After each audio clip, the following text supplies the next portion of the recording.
Will there be a deal between the United States and India or not with respect to Donald Trump's tariff policy? Well, there are a couple of points that you need to know.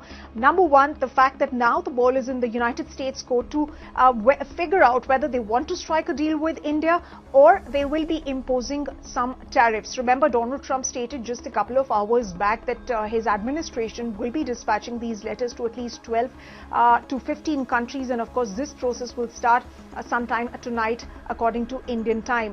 The other thing to note is that we did hear from the government that India's chief negotiator Rajesh Agarwal and his team, they got back from the United States, and of course after finalizing the deal contours, now they have left it to the US government to decide whether there will be a deal, an interim trade deal, or there will be tariff imposition. So those are some of the key things to note about this particular deal, and of course the decision that is to come in the next couple of hours. The other thing to note with respect to this important story is the fact that India has been very persistent on protecting some of its sectors. That includes agriculture, GM crops, and of course dairy as well, and to some extent, according to what sources are telling ET now, the e-commerce sector as well, whereas the United States, it wants complete access to some of these sectors. So these sectors are likely not to figure if there is a deal indeed by later tonight.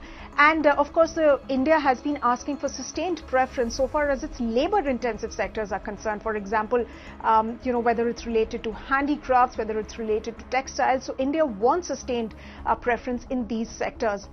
The other key thing to note about this is the fact that this deal is important for the United States. Why? Because of the fact that with China, they only have an interim trade arrangement. They have that relationship. In fact, those conversations related to a trade deal, they have been fraught with various disagreements as well. And the United States, as of now, has signed a deal with UK, with Vietnam as well. But this deal, so in that light, this deal with India is going to be very important for the United States.